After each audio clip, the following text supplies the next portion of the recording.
Welcome to week number 2 of quarter 4, which is still under Agri-Fishery Arts. For this week's topic, here are our learning outcomes. Number 1, discuss the importance of crop production. Number 2, classify the different crops according to characteristics and life cycle. Number 3, identify gardening crops according to type.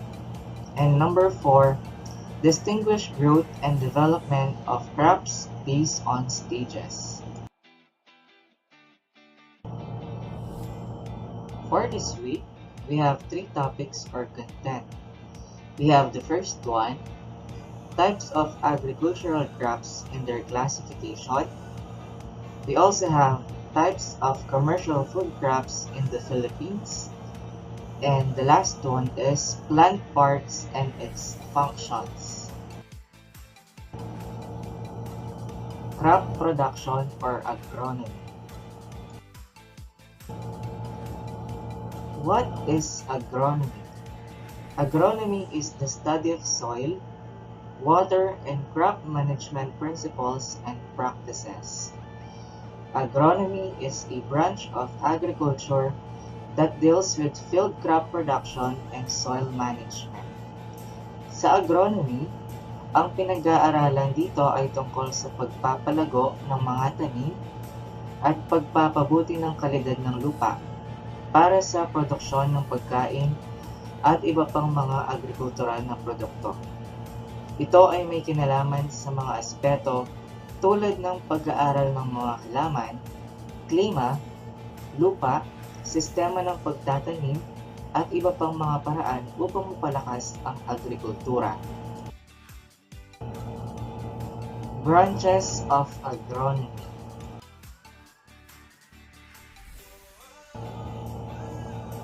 Under agronomy, we have what we call horticulture. And under horticulture, we have pomology, olericulture, and floriculture. Ang horticulture ay branch ng agronomy. Ano nga ba ang horticulture? Horticulture is the science and art of cultivating and caring for plants, particularly flowers, fruits, and vegetables. Basically, ang horticulture ay nakafocus sa pag-aaral, pagpapalago, at pangangalaga ng mga halaman. Under horticulture, we have what we call pomology. Pomology is a discipline of botany that studies all fruits, with a focus on the science of fruit and nut cultivation. Ang pomology ay ang pag-aaral ng mga prutas. Kasama na rito yung pangangalaga, pamamahala ng lupa or pagkukultivate ng lupa, at yung technology sa produksyon ng mga prutas. Pomology focuses on the production of fruits, nuts, fruit-bearing and nut-bearing trees for human use and consumption as a part of horticulture. Ang kailangan nating tandaan kapag sinabing pomology, ito ay nakafocus sa pagpangangalaga ng mga prutas at produksyon ng prutas. Para saan? For human consumption. Olericulture. Ano nga ba ang olericulture? Kung ang pomology ay nakafocus sa mga prutas, ang olericulture naman ay nakafocus sa pagkukultivate ng mga gulay. Olericulture is concerned with vegetable production and vegetable crop establishment.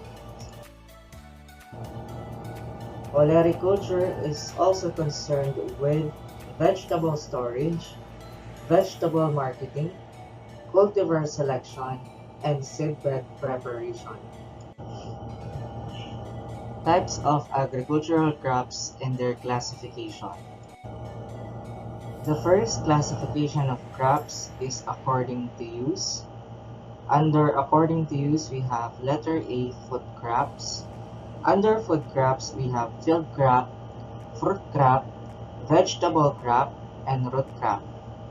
We also have feed crops, fiber crops, oil crops, and ornamental crops. We also have the classification of crops according to means of reproduction, according to mode of pollination, according to growth habits, and according to lifespan. Crops according to use.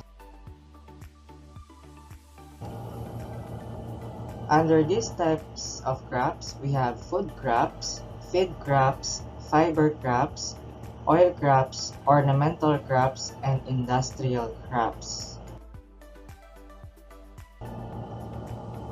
Food crops. Food crops are plants raised, cultivated, and harvested for human consumption. Field crops and root or tuber crops are two subcategories. Basically, kapag sinabi natin food crops, ito ay ang mga nakakain ng mga tao. Field crop.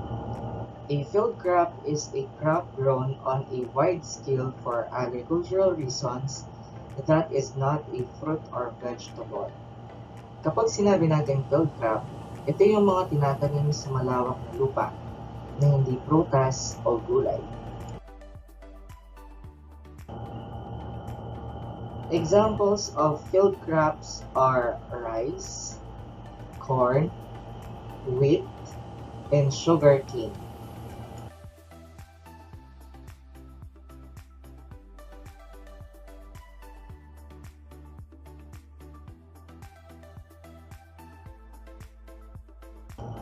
Root crop.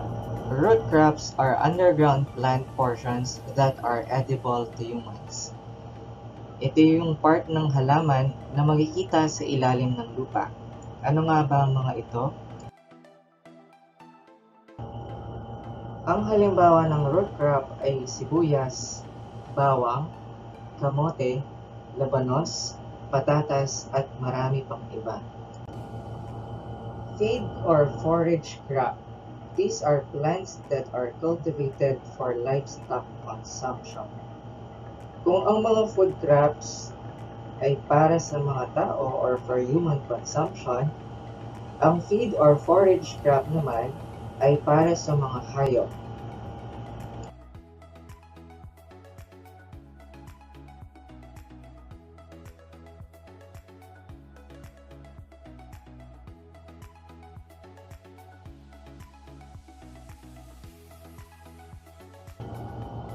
Fiber crops. Ang mga fiber crops, ito yung mga halaman na tinatanim para sa mga fiber na ginagamit bilang raw materials. Halimbawa sa paggagawa ng mga basket at mga tela.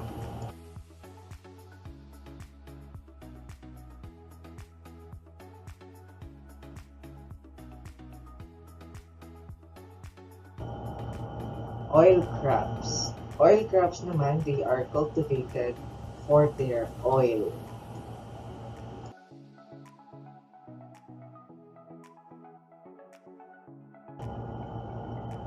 Ornamental crops, ito yung mga halaman na ginagamit for decorative purposes or yung mga tinatanim sa mga gardens or mga landscape design projects.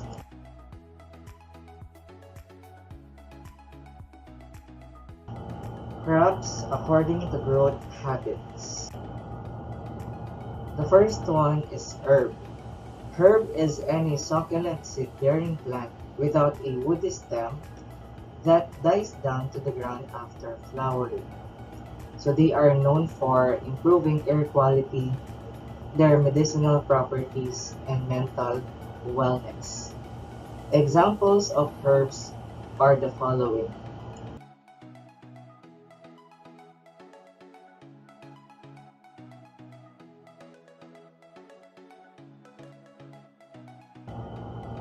Vines.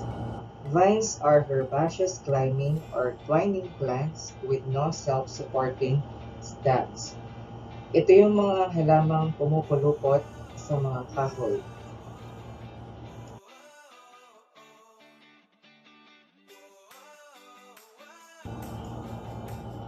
Lianas.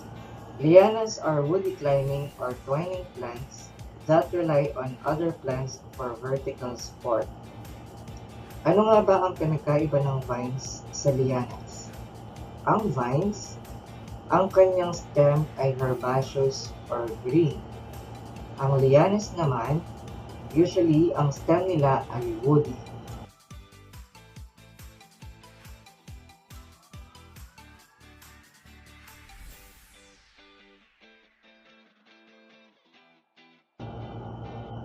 Shrubs. Shrubs are small trees or tree-like plants that are normally less than 5 meters tall or any small erect woody plants. Tinatawag silang small trees kasi sila ay namumunga.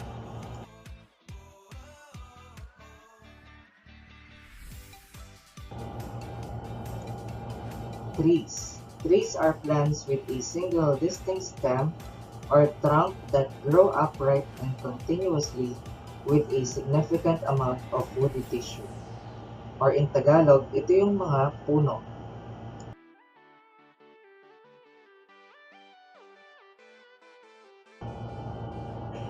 Evergreen.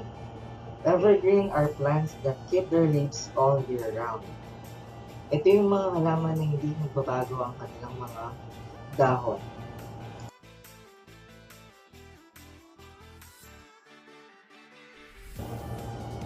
Deciduous plants. Ito naman yung mga halaman na naglalagas ng mga dahon. Crops according to lifespan. Annual crops. These are plants that completes its life cycle in one growing season from germination through seed production and then dies. Rice, corn, and other annual crops are examples.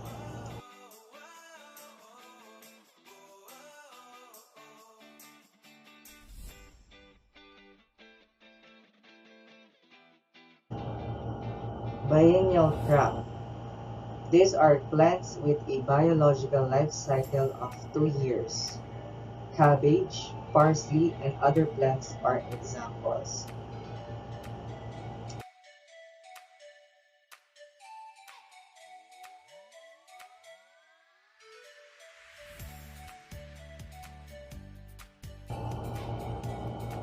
Perennial crops. These are plants that last for more than 2 years.